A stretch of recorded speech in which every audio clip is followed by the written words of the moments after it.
સારું સ્વપ્ન હશે તો. ખરાબ સ્વપ્ન હોય તો બધાને કહી દો. તમે ખરાબ સ્વપ્ન આવ્યું તો દોડતા તમે ખાડામાં પડી ગયા, અને પછી એના ઉપર માટીનો ઢગલો પડે. બધાને કહો હવે એવું સ્વપ્ન આવ્યું દોડતો હતો, ગાડી છૂપી ગયો. પછી બધા લોકો હશે સારું થયું, દોડતો તો ખાડામાં પડી ગયો, અને ઉપર બધી માટી ભરાઈ ગઈ ને અંદર હડતો હતો. બધા ખુશી મનાવે, વિખરાઈ જશે. સારું સ્વપ્ન આવે તમે એને દબાવી રાખો. એ ઉગાડવાનું છે, દાંતવાનું છે, એને આકાર આપવાનો છે. ઉગાડવા માટે, દાંતવા માટે, આકાર માટે આ પ્રક્રિયા છે. હું તમને એ પ્રક્રિયા કહું છું. સમ્યક દર્શનની આ પ્રક્રિયા મંગલાચરણના એ શ્લોકમાં એ પ્રક્રિયા છે. ભિદ્યન્તે હૃદય ગ્રંથિ, હૃદયની ગ્રંથિ ભેદાઈ જાય. ભિદ્યન્તે, સમજ્યા ને? હૃદયની ગ્રંથિ બિલકુલ ભેજાઈ જાય. છિદ્યંતે, સંશયો છેદાઈ જાય. કોઈ સર્પ છે કે દોરડું છે, કોઈ શંકા રહે સ્પષ્ટ થઈ જાય. સમજાને? દોરડું જ છે, ડરવાનું કોઈ કારણ નથી, સર્પ નથી, એ તમને ખાતરી થઈ. જ્યારે આ બને સંશયો છેદાઈ ગયા. ક્ષયંતે કર્મ, જ્ઞાનાવર્ણીય, દ્રષ્ટાવર્ણીય, મોહનીય, મોટા ભાગના કર્મો હળવા થઈ જાય. સમજ્યા? ક્યારે ઘણી મહત્વની વાત કીધી એને. તસ્મિન દ્રષ્ટે પરાવરે, એ પરમ તત્વનું નો ઉદય થાય છે. પરમ તત્વ નજર સામે દેખાય છે ત્યારે ગ્રંથિ ભેજાઈ ગઈ. આ સમ્યક દર્શનની વ્યાખ્યા છે.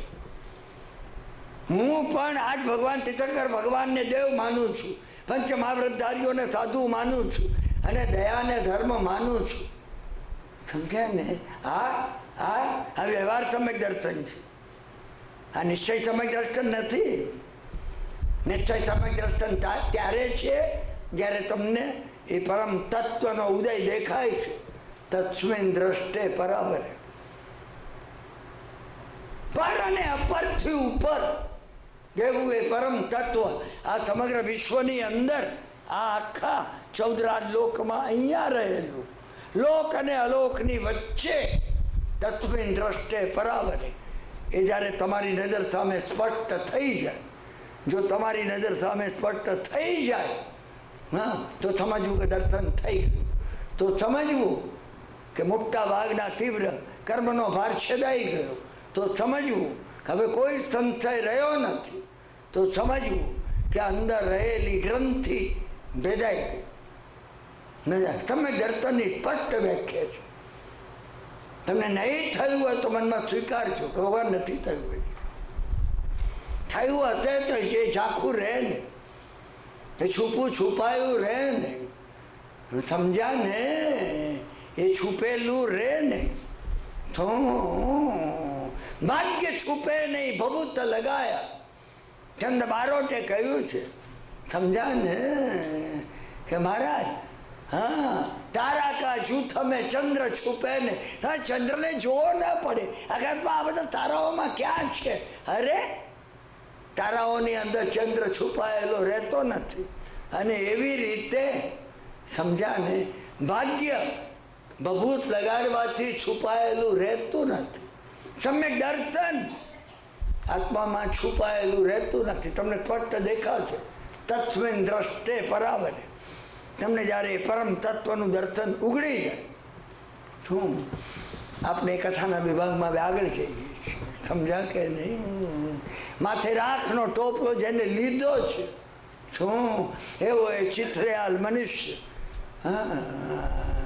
રોતા રોતા પોતાની કથની કહી રહ્યો હતો. યશોધવલ રાજા ચંદ્રપુરના રાજ્ય દરબારમાં ચંદ્રધવલ કુમાર એ સાંભળતા હતા. સમજ્યા ને? એને કહ્યું, મારા પિતાને ત્યાં મારી માતાની કુંખે મારો પોતાનો જન્મ થયો. એ છોકરાનું નામ ધર્મદત્ત પાડવામાં આવ્યું. ધર્મદત્ત હું જ છું. હું મોટો થયો. સમજ્યા ને? જે સંસ્કાર આપવામાં આવ્યા હતા એને હાથમાં પૂર્ણ કળશનું સ્વપ્ન લઈને આવ્યો હતો. હાથમાં તો ઊંચો જ હતો. સ્વાધ્યાયમાં જ એનું મન એકાકાર રહેતું. સ્વાધ્યાય સ્વાધ્યાય સ્વાધ્યાય. સમજ્યા ને? લગ્ન થયા એના. શું પત્ની સામેની નજર પણ હતી. સંસારના ભોગ વિલાસ ઉપર એની દ્રષ્ટિ પણ હતી. એની સમજ નહોતી, જાણે એની આવડત નહોતી એવું લાગતું. સમજ્યા ને? એ ભગવાનમાં તલ્લીને તદાકાર રહેતો. બન્યું એમ કે મા બાપ ચિંતા કરવા લાગે. જુઓ તમે, હવે મા બાપ એ અહીંયા રોકાઈ જાઓ તમે. મા બાપ એ માટે ચિંતા કરતા નથી કે અરે આ દીકરા સંસારમાંથી નીકળતા નથી. સમજ્યા ને? મેનાવતી માતાની માફક ગોપીચંદને જોઈને માતાની આંખમાં આંસુ આવી ગયા. સંસારમાંથી ક્યારે નીકળશે? ક્યારે નીકળશે? સમજ્યા ને? માતા પિતાને એ ચિંતા છે. ભગવાન કહી રહ્યા છો, માતા પિતાને એ ચિંતા છે કે અરે રે આ તો સંસારમાં પડતો જ નથી, શું કરવું? એના મિત્રોને બોલાવ્યા. એને કીધું અરે તમે કે આને મોજશોખ નથી કરાવતા? માતા પિતા કહે છે હા જરા કામ એને એવું કંઈ કરાવવા, એને સંસાર નહીં, એને પત્નીમાં રસ જાગે, વિશ્વ ભોગની ઈચ્છા થઈ. અને મિત્રો લઈ ગયા એને કામ પતાકા નામની વેશ્યાને ત્યાં. હું કેટલી કથા કહું તમને. સમજ્યા ને? સટ્ટાલ મંત્રીને પણ એ જ થયું હતું. તુરીભદ્રની ઈચ્છા સંસારમાં બિલકુલ હતી નહીં, બિલકુલ હતી. અને મિત્રોને કહીને સટ્ટાલ મંત્રીએ આ તુલીભદ્રને એકવાર રૂપ કોસાના આવાસમાં ચડાવી દીધો. અને કોસાના પગથિયા ચડેલો તુલીભદ્ર ક્યારે ઉતર્યો નહીં, નીચે ન ઉતર્યો. ના હવે આંસુ સાર્યા. પછી મા બાપ આંસુ સારતા હોય છે. તમે જુઓ તો તમે માંગ્યું છે એ તમને મળ્યું છે. તુલીભદ્રની માતા મરી ગઈ, તુલીભદ્ર નહીં આવે. તુલીભદ્રના પિતા મરી ગયા, તુલીભદ્ર નહીં આવે. સમજ્યા ને? કઈ વન્નાની કથા. કઈ વન્નાના લગ્ન થઈ ગયા અને માતા પિતા અફસોસ કરવા લાગ્યા. અરે અરે સંતાનના વિષયો મારા નથી લેતો. એને મિત્રોને બોલાવીને કીધું એના કઈ વન્નાના તમે જરાક આને મોજશોખ કરાવો ને. પેલા વારાંગાને ત્યાં લઈ ગયા. કઈ વનનો ચડ્યો એ ચડ્યો, આવ્યો જ નહીં કોઈ દડો. માતા માંદી પડી અને કહ્યું અરે વૈદને બોલાવો, હું શું કરું એમાં? માં માંદી પડી છે તો માં પણ મરી ગઈ ને બાપ પણ મરી ગયો ને મૂડી બધી ખતમ થઈ ગઈ ને. કથાની પાછળ તમે જાઓ. અમારી પડતી કે અમારી ચડતી અમે કરીએ, અમે કરીએ છીએ. અમે કયું વર્તન, કયું રિફ્લેક્શન, શું કર્યું? આજ બન્યું હોય, આજ બન્યું. હું તમને 10 પ્રસંગો કહું શાસ્ત્રમાં. સમજ્યા ને? બસ આ ધર્મદત્ત જે હતો, હા, કામ પતાકાની પાછળ બધું ફના કરી નાખ્યું. મા બાપ મૃત્યુ પામ્યા. પેલા મિત્ર કીધું તું હા વિનય વિતરાગના શાસનમાં શંકા નહીં કરતા. ન મળે તમારા કર્મનો દોષ જોજો, મળે દેવગુરુનો ઉપકાર માનજો, વડીલોનો ઉપકાર માનજો. ન મળે તમારા કર્મનો દોષ જોજો. સમજ્યા ને? એ લોકોને થયું કંઈ વળે નહીં. હવે હાથ ઉપર હાથ લગાડીને બેઠેલા આ ભગવાન શું કરવાના? આ તો આ કરી તો એનું ફળ આવ્યું. દીકરાનું સુખ જોવા નહીં મળ્યું. પાછળના બધા વર્ષોમાં શ્રીપતિ શેઠ અને શ્રીમતી શેઠાણી એમને જોયું. સમજ્યા ને? આ યુવાન વધુ કોઈ બીજાના ઘરની દીકરી પોતાની દીકરી હોય એવી જુડતી હતી અને પોતાનો દીકરો વરાંગનાને ત્યાંથી નીચે નહીં ઉતર્યો. આખી મૂડી ખતમ કરી દીધી. એનું સ્થિતિ એકદમ ખરાબ થઈ ગઈ. પેલે ખરાબ થઈ ગઈ સ્થિતિ એટલે પૈસા મોકલાતા ભાઈ એ જ કઈ બન્નાનું રિપીટેશન. સમજ્યા ને? એ જ અહીંયા રિપીટ થાય છે. એટલે પેલીએ કામ પતાકાની માએ ધક્કા મારીને કડાવી ને નીકળી ગયો ત્યાંથી. આવ્યો પત્ની પાસે. સમજ્યા ને? પત્ની તો સતી સાધવી હતી બાપડી, આવકાર આપ્યો. હવે શું કરવું? એ કે કમાવા માટે કંઈ પ્રયત્ન કરવો જોઈએ. હા, પોતાની પાસે જે કંઈ સ્ત્રી ધન હતું, હા, સૌભાગ્યનું કંકણ રાખીને બાકી બધું આને આપી દીધું. સમજ્યા ને? આને આ બધું લીધું, હું વેપાર કરો, નવકાર ગણ્યો નહીં, આમાં આવતું નથી ક્યાંય. અમને ભાઈ નવકારી આગમાં નથી, આ કરી આ કરી, આટલું મળી જાય તો આ. અરે ભાઈ એક નવકાર તો ગણ કે તને યાદ આવે કે પંચ પરમેશથી ભગવંતોની કૃપાથી આ મળ્યું. બસ સમજા ને? એ લઈ કરકોટક નગરે જવા માટે નીકળ્યો, ડૂબી ગયો. ડૂબે જે ડૂબવાનું હતું. તમને પોતાને દેખાતા, તમે જો સ્વાધ્યાય કરતા હો તો દેખાતા ભગવાન યાદ આવતા નથી. ફરિયાદ યાદ આવે છે આપણને. હા હા, લૂંટી ગયા લોકો, દેણદારો આપતા નથી, આમ બન્યું તેમ બન્યું. હા, પોતાનો વાંક દેખાતો નથી. સ્વાધ્યાય શરૂ નથી. સ્વાધ્યાયની મોટામાં મોટી ચાવી સાઈન આ છે.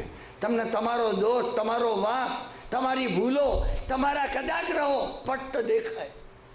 તમને દેખાય કે અહીંયા મારો અહંકાર બોલે છે, આ મારો ક્રોધ બોલે છે, આ મારી વેરવૃત્તિ બોલે છે.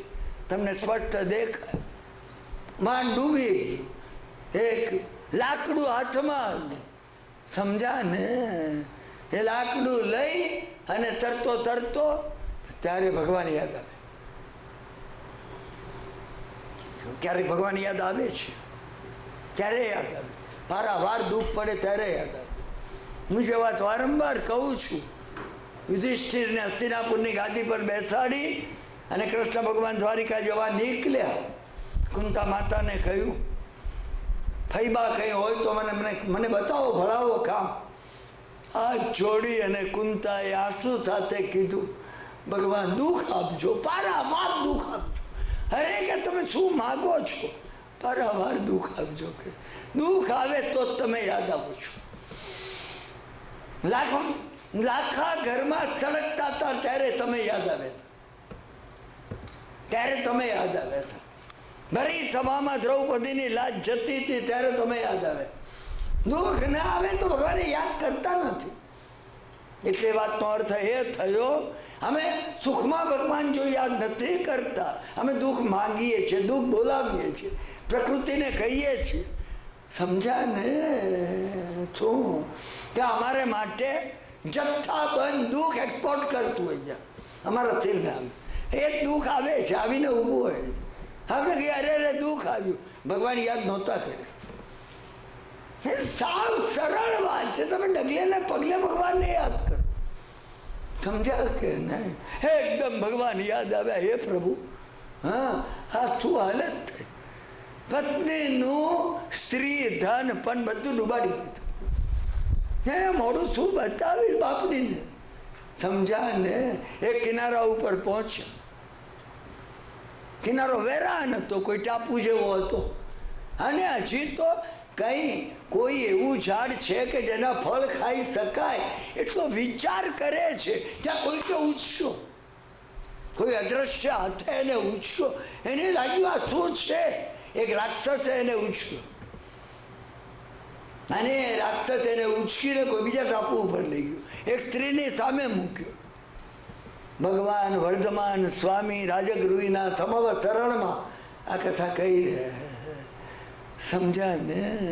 પેલી સ્ત્રી હતી, એને પૂછ્યું કે તું કોણ છે ને કોઈ કોણ મને આ ઉચકી લાગ્યું? એ સ્ત્રીએ કહ્યું કે હું તમને મારી વાત કહું છું, સમજા કે નહીં? પણ તમને એક રાક્ષસ અહીંયા ઉચકી લાગે છે.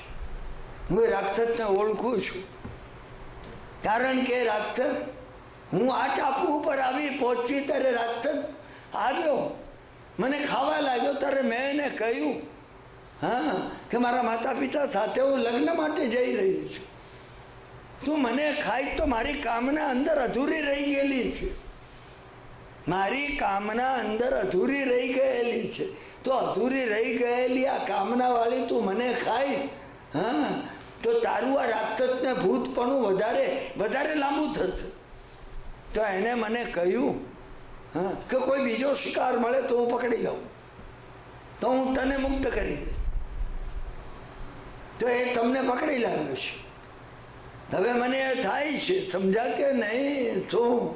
હા, કે એ કદાચ મને છોડી દેતા પણ તમને ખાતે. પેલા ધર્મદત્તે કીધું, હા, કે બધું આ દુનિયામાં સારી બધી વસ્તુઓ હું ખાઈ ગયો છું, હવે મને રાક્ષસ ખાય તો નિરાશ થશે. પણ તું છે કોણે? વાત તો કર.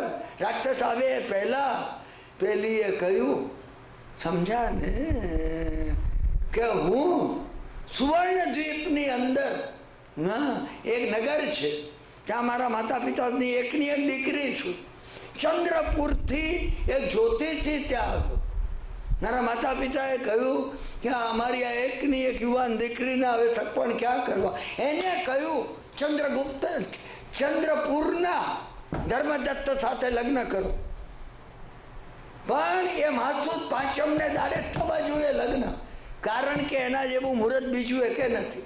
અત્યારે ધર્મદત્તની સ્થિતિ ખરાબ છે, પરંતુ એની પાસે 16 કરોડ મુદ્રા થવાની છે, એ હું તમને ખાતરીથી કહું છું. હા, મારા માતા પિતાએ કહ્યું કે હવે સગપણ માટે કોઈને મોકલીએ ને નક્કી થાય તો મુહૂર્ત જતું રહેશે. એટલે અમે વાણમાં બેસીને નીકળ્યા. વાણ ડૂબી ગયું અને એક પાટિયા સાથે હું આ ટાપુ પર આવી પછી. પેલો કે ધર્મદત્ત હું જ છું ચંદ્રપુર. ઓહો, કે તમને જોતા જ મને થયું કે મારે તમારી જોડે અત્યારે જ મુહૂર્ત છે, હમણાં. તમે હવે બીજો કઈ વિચાર કરો ને મારી જોડે લગ્ન કરી દો. તમે 16 કરોડ મુદ્રા તમારી પાસે થવાની છે, સમજ્યા ને? સાગરની સાક્ષીએ, અપકાયની સાક્ષીએ બંને જણાએ લગ્ન કર્યા. હું સમજ્યા ને? ધર્મદત્તે પૂછ્યું, ના, કે તું કે શું, કે રાક્ષસ ક્યારે આવશે, કેવી રીતે આવશે? પેલીએ કહ્યું, મને એ ચિંતા થાય છે કે અવશ્ય તમને જાણશે. આને કહ્યું કે હવે તું ચિંતા કર ને. ફરીથી નવકાર, બળ નવકારનું છે. ભગવાન આ નવકાર ગણવાની વાત કહે છે ને, તમને થવું જોઈએ કે નવકાર ઇન્જેક્શન છે. અસ્થમા છે તમને? મારા એક મિત્રને અસ્થમા છે ઘણા વર્ષથી, 40 વર્ષથી છે. એક પંપ રાખે છે ને, અમે સ્વાધ્યાય કરતા એમ થાય ને એટલે પંપ લઈ 3 વખત આમ કરે, બસ ભાઈ સારું હોય. ભાઈ મને કે ચલો ભાઈ, હવે આ પંપ એ નવકાર છે. ભાવથી એ પંપ તમે લગાડ્યો, કઈ મુશ્કેલી આવી તો તમે તરત નવકાર. નમો રિયંતાણમ નમો સિદ્ધાન. એ રિયન ભગવાન, તારી સાથે પ્લગ થાઉં છું, તારામાં જોડાવું છું, તને મારા હૈયામાં ધારણ કર્યું છું. કર્યું તમે? નથી કર્યું? નથી કર્યું. સમજા ને? એને પૂછ્યું કે તું મને કે. એને કહ્યું એ રાક્ષસ આવશે. એ રાક્ષસ દરરોજ એનું ખડગ મૂકીને એ પૂજા કરવા બેસે છે. બસ એટલો વખત એ ખડગને બાજુ પર મૂકે છે. બસ એ મેં તમને વિક્રમ રાજાની કથા કહી છે, મેં તમને ધનંદની કથા, ઘણી કથાઓ છે, હું તમને રેફરન્સીસ આપું છું. મને કથા કહેવી નથી. તમે સમજ્યા ને? બસ બન્યું એ આ સંતાઈ ગયો કે ક્યાં બેસે છે, આ જગ્યાએ બેસે છે. શું? અને એને ખડગ બાજુ પર મૂક્યું, સમજ્યા ને? અને સાષ્ટાંગ દંડવત પ્રણામ, હા, એ મા શક્તિને કર્યા. ધર્મદત્ત કે મેં એક કૂદકો મારી અને હાથમાં લઈ લીધું અને એના ટુકડા માથા ઉપર મારીને જડ જુદું કરી. રાક્ષસને મારીને. સમજ્યા કે નહીં? શું? મેં આને કીધું કે ચાલ હવે આપણે ચાલી. તમે રાક્ષસને માર્યો એટલે તમે કહેતો નહીં આ ભગવાનની સ્વાધ્યાયની કથામાં મારા મારી કાપા કાપી.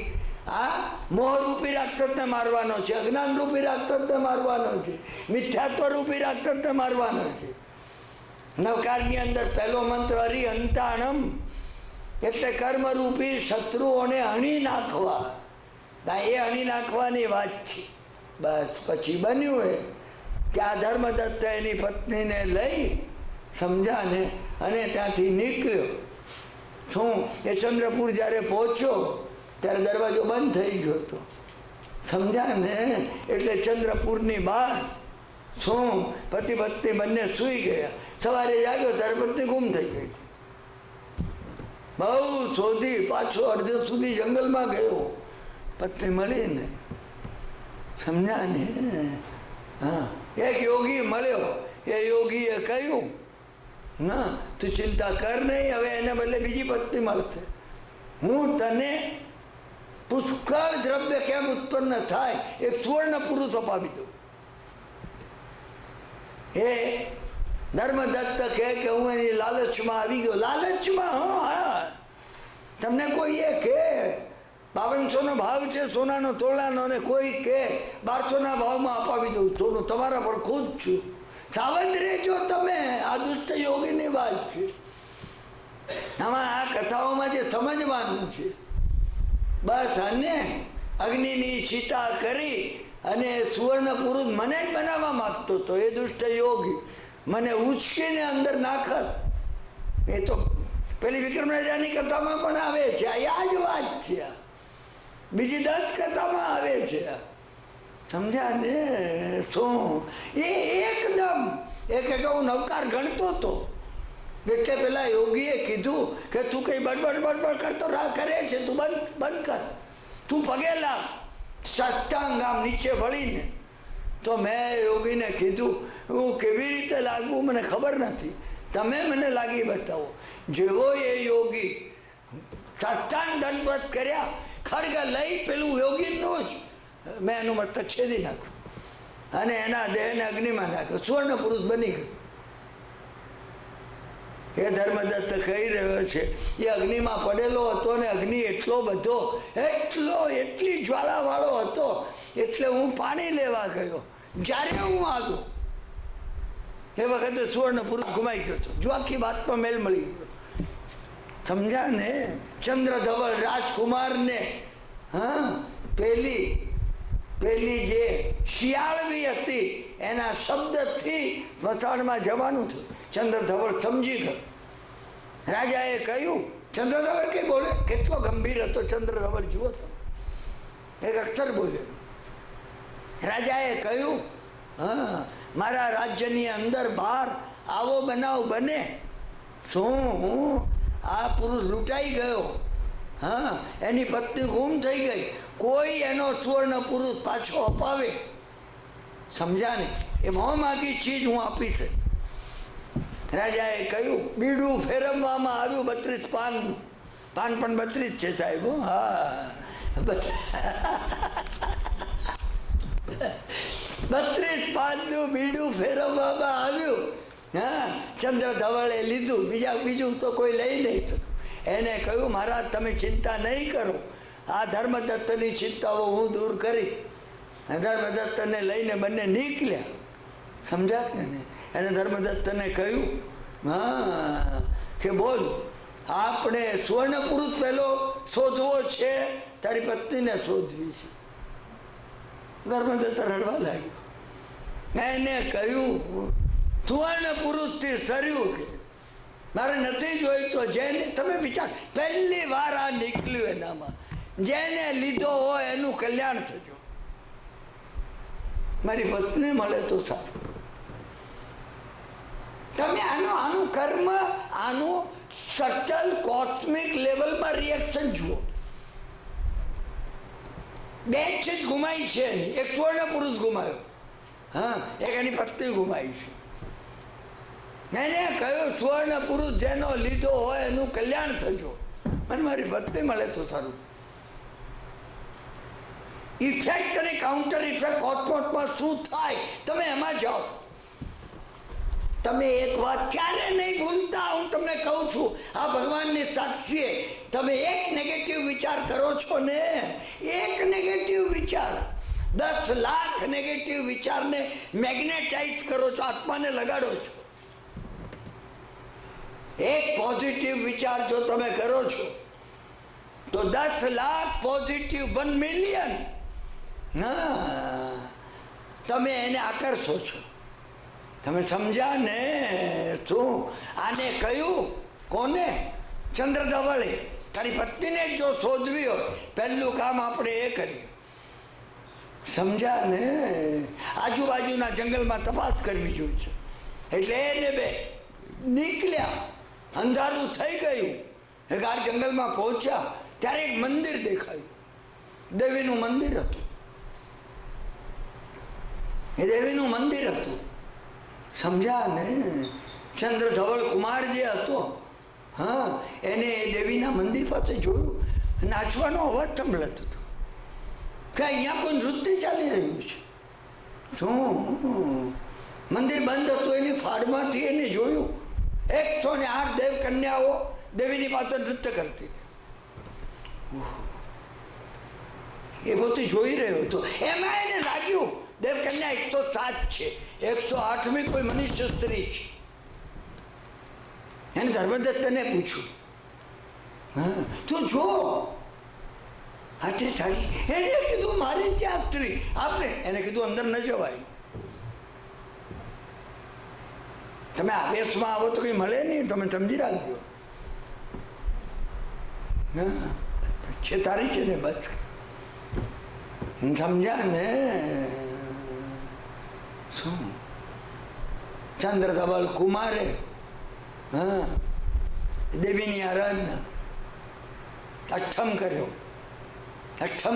દેવી પ્રગટ થઈ અને દેવીને કહ્યું, સમજ્યા ને? તમારી પાસે નૃત્ય કરવા માટે જે દેવકન્યાઓ આવે છે એમાંની એક મનુષ્ય સ્ત્રી મારા મિત્રની પત્ની.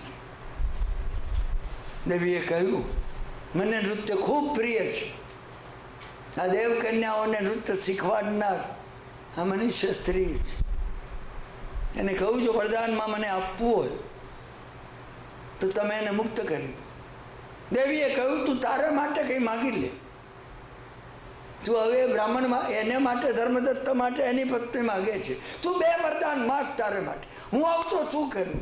હવે જવા દો. હવે ધર્મદત્ત શોધશે એની પત્ની અને કર્મમાં હોય તો શું થાય? હું આ ફિલોસોફી કર્મ નહીં લગાડું પાછી. હા અને 2 વરદાન દેવીના લઈ લઉં. અને હું તો એટલો હોશિયાર છું ને દેવીને કહું 3 આપે તો ચલ સોતો પતાવીએ. 3 વરદાન કર દેને બદલે. ચંદ્રધવલે કીધું કે દેવી વચન પાળવું હોય તો મને એક જ વરદાન આપો. મેં એને વચન આપ્યું છે. હું સમજ્યા. દેવી પ્રસન્ન થઈ ગયા. દેવીએ કહ્યું એને મુક્ત કરું છું. સમજ્યા કે? ચંદ્રધવલે ધર્મદત્તને એની પત્ની આપી. ધર્મદત્તની ખુદે માતી નહોતી. ધર્મદત્ત વારંવાર ચંદ્રધવલની પ્રસન્નતા કરવા લાગ્યો. સમજ્યા ને? ચંદ્રધવલે કીધું કે ચલ મિત્ર, મેં જે કામ માટે બીડું ઝડપ્યું હતું એ બીડું તો હવે સાર્થક કરવાનું છે. હું તારો સુવર્ણ પુરુષ શોધી આપું. આપણે ચંદ્રપુરના સ્મશાનમાં જઈએ. સંતાડેલો એવો સુવર્ણ પુરુષ કાઢીને આપ્યો. હવે જુઓ તમે, એ નવકારનું બળ હતું. ચંદ્રધવલની આ ઓફરથી, આ એટીટ્યુડથી ધર્મદત્તમાં પરિવર્તન આવ્યું. ધર્મદત્તે કહ્યું, મને સુવર્ણ પુરુષ જોઈતો નથી, તું રાખ. હા કે હું લઉં નહીં સુવર્ણ. તારો છે તારે લેવાનો છે. સમજ્યા ને? પેલા એ કહ્યું, તું એક કામ કર. ધર્મદત્ત કે શું? તે મારા પર જે ઉપકાર કર્યો છે હું કઈ રીતે વાળી શકું? એક જ રીતે વાળી શકું. મારે ખપ પૂરતું સોનું હું આમાંથી લઈ લઉં છું, આ સુવર્ણ પુરુષમાંથી. અને સુવર્ણ પુરુષ હું તને આપી દઉં. તું હવે બોલતો નહીં. તું મારો નાનો ભાઈ છે. સમજા કે? તું એક અક્ષર નહીં બોલતો. તો મારી પ્રસન્નતા ખાતર હું તને આ લઉં છું મારા હાથમાં અને તને આપું છું. અને તારે એનો સ્વીકાર કરવાનો છે. એને પુષ્કળ સુવર્ણ લઈ લીધું અને ચંદ્રધવલને સુવર્ણ પુરુષ આપી. ઘણું ભર્યું છે. તમે સમજ્યા ને? શું? ઘડિયાળ તો આગળ ચાલે છે. ભગવાનની આરતી ઉતરી ગઈ છે એટલે આપણે આટલો સમય લીધો છે. તમે સમજ્યા ને? હું 5 મિનિટમાં કથા પૂરી થાય છે. સમજ્યા ને? યશોધવલ રાજાએ અને યશોમતીએ દીક્ષા લીધી. ચંદ્રધવલ રાજા બન્યા. સમજ્યા ને? અને ધર્મદત્ત પોતે પોતાની જે મૂળ પત્ની હતી જેનું સ્ત્રીધન લઈને, સમજ્યા ને, આ ચંદ્રપુરની અંદર શું એ પત્ની પણ અહીંયા જ હતી, આ બીજી પત્ની પોતે લઈ આવ્યો. શું? અને પેલા જ્યોતિષીએ કહ્યું એમ એની પાસે 16 કોટી દ્રવ્ય થયું. પણ કથા પૂરી થઈ ગઈ, પણ પૂરી નથી થઈ. કારણ કે આપણે કાલ ઉપર રાખવાના છે, કારણ કે કાલે પણ હવે તમારા મનથી કાલ ના આવી શકે ને પૂરી થઈ ગઈ. તમે સમજ્યા ને? એટલે કે કથાનો અંતિમ ભાગ સાંભળવા આવે. મેં ક્યાંય કોઈ એ અદ્ભુત વાતનું પરિણામ શું આવ્યું મિસ્ટરી રાખી નથી. ખાધું પીધું અને ચંદ્ર ધવલે રાજ કર્યું. કથા અધૂરી છે. ભગવાને જે કહ્યું છે ને, પ્રભુએ કહ્યું, હા, ચંદ્ર ધવલ રાજા હતો, ધર્મદત્ત અહીંયા એક શ્રીમંત શ્રેષ્ઠી હતો. 16 કરોડથી પૈસા વધે નહીં, ઘટે નહીં.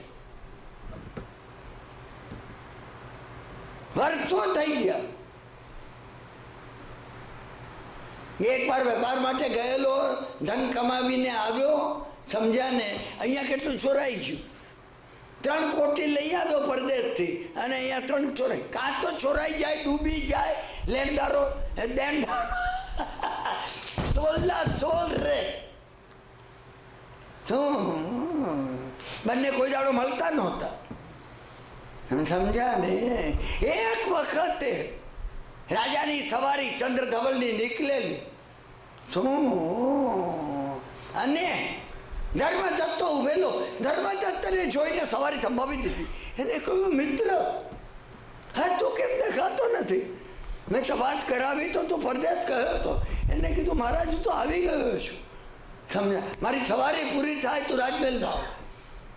બસ સમજ્યા ને? સવારી પૂરી થઈ, રાજમહેલમાં ગયો, 2 મિત્રો ભેટ્યા. તું કેમ છે? કેમ? બધું સારું છે. સમજ્યા ને? તું એ જાણે એસો ધવલ પિતાજી પાસે કહેતો હતો કે જ્યોતિષીએ કીધું 16 કોટી દ્રવ્ય થશે, મને સુવર્ણ પુરુષ આપ્યો ત્યારે 16 કોટી તો હતું તારી પાસે. એને કહ્યું 16 કોટી જ છે, 17 થતું નથી ને 15 થતું નથી. સમજ્યા ને? ચંદ્ર ધવલે કીધું એનું શું કારણ?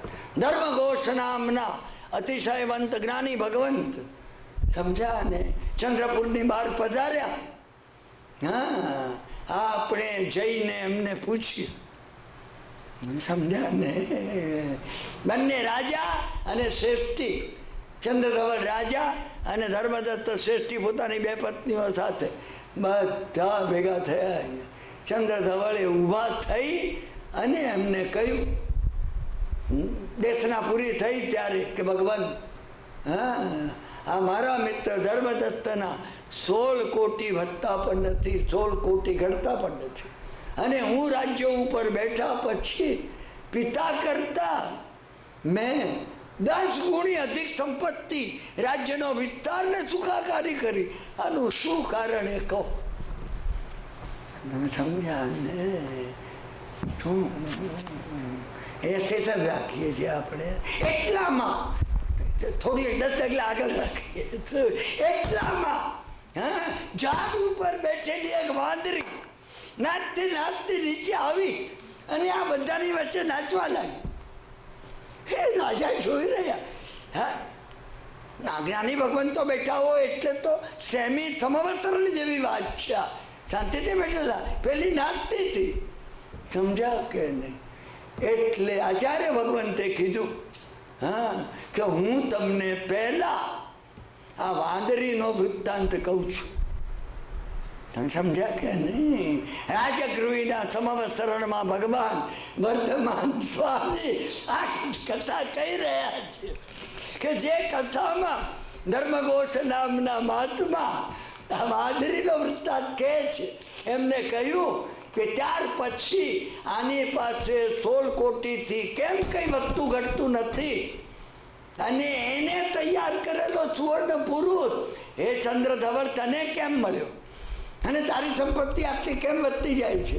પૂર્વે તમે 2 કોણ હતા એકબીજા સાથે, અને અત્યારે ત્યાં પ્રશ્ન પૂછો એની સાથે આ વાંદરીને શું સંબંધ છે? એ હવે હું તમને કહું છું. આવતીકાલે આપણે આ કરીશું. સમજ્યા ને? અંતિમ મંગલી કરી. હા, અધૂરું કંઈ રાખતો નથી. હા, તમે કઈ ચિંતા નહીં કરતા. શું કંઈ નહીં કરતા. અત્યારે આ બધા સર્વાર્થિતમાં ગયેલા છે અને મહાવિદ્યમાંથી આવતો હવે કેવળ જ્ઞાન પામીને મોક્ષ જશે. નહીં ચંદ્રધવલ, ધર્મદત્ત, એની પત્ની, આ બધાય તમે સમજ્યા ને. પેલી વાંદરી છે ને એ સૌધર્મ દેહ લોકમાં જવાની છે. 3 ભાવ કરશે પછી મોક્ષ જશે. તમે સમજ્યા કે નહીં? બધા રિલેટેડ છે. આપણે બધા રિલેટેડ છીએ. આ દુનિયામાં કોણ અનરિલેટેડ છે? તમે જેનો તિરસ્કાર કરો છો એ તમને રિલેટેડ છે. નહીં તો તમારી સામે આવે કેમ? તમારી સામે કેમ આવે? તમે જે સર્પથી અને જે વાંદાથી ડરો છો રિલેટેડ છે. આ સમગ્ર વિશ્વ રિલેટેડ છે. તમે જો આવકારી શકો, પ્રેમ આપી શકો તો અંદર ઉઘડતું જશે. સમજ્યા ને? અંતિમ મંગલિક કરી આપણે વાર્તાલાપ પૂરો કરીએ. આટલા ભાવથી, આટલી આતુરતાથી જ્ઞાનેશ્વર ભગવાનની આ વાણી તમે જે સાંભળી રહ્યા છો ને એ માટે અંતઃકરણપૂર્વક હું તમારો સર્વેનો આભાર માનું છું. સર્વમંગલ માંગલ્યમ સર્વ કલ્યાણ કારણમ પ્રધાનમ સર્વધર્માણામ જૈનમ જયતિ શાસનમ અંગૂઠે અમૃતવસે લબ્ધિતણા ભંડાર શ્રી ગુરુ ગૌતમ સમરીએ મનોવાંછિત ફલદાતર. ઓમ શાંતિ શાંતિ શાંતિ. શિવમસ્તુ સર્વ જગત સુઈણો ભવંતુ જીવા, સુઈણો ભવંતુ જીવા, સુઈણો ભવંતુ જીવા. આ એ કથા છે જે પૂરી થયા પછી શાલિભદ્રે ઊભા થઈ ભગવાનને કીધું, પ્રભુ સંસાર છોડવા લાયક છે, હું સર્વ કંઈ છોડું છું. ભગવાને કીધું તમારી માતાને પૂછીશું તમે કયો વૈરાગ્યમાં ભર્યો હતો. ભગવાનને શું ભર્યું છે? તમારો સર્વેનો અંતઃકરણપૂર્વક આભાર માનું છું.